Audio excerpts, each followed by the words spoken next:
اسی طرح میں ان لوگوں سے بھی کہنا چاہوں گا جو لوگ قبروں کے پاس جا کر جانور ذبح کرتی ہیں، نظر و نیاز دیتی ہیں، گہرمی دیتی ہیں قبروں والوں کی خوشنودی حاصل کرنے کے لیے، ایسے لوگ اللہ کے رسول صلی اللہ علیہ وسلم کا فرمان سن لیں۔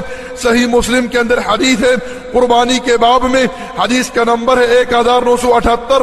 اللہ کے رسول صلی اللہ علیہ وسلم نے ارشاد فرمایا، لعن اللہ من ذبح لغیر اللہ، اللہ ایسے شخص کے اوپر لعنت کرے جو اللہ کو چھوڑ کر کسی اور کے لیے ذبح کرے۔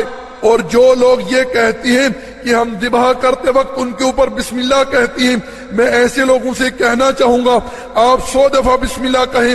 اگر آپ نے وہ جانور، وہ نظر و نیاز، وہ گہرمی اللہ کو چھوڑ کر کسی اور کے نامزد کر دی، کسی اور کی مہر اس کے اوپر مار دی، تو وہ بالکل اسی طرح حرام ہو جائیں گے جس طرح کے خنزیر حرام ہے، ان کا کھانا بھی بالکل اسی طرح حرام ہو جائے گا جس طرح کے خنازیر کھانا حرام ہے۔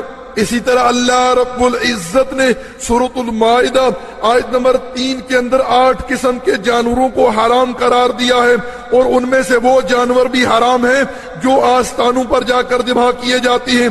ارشاد فرمایا وما ذبح علی النصب، وہ جانور بھی حرام ہیں جو آستانوں پر جا کر ذبح کیے جاتے ہیں، ان کا کھانا بھی بالکل اسی طرح حرام ہے جس طرح کے خنزیر کا کھانا حرام ہے۔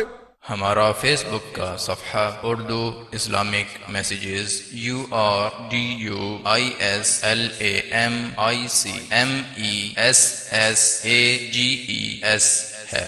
ہمارا واٹس ایپ کا نمبر 0097333190627 ہے۔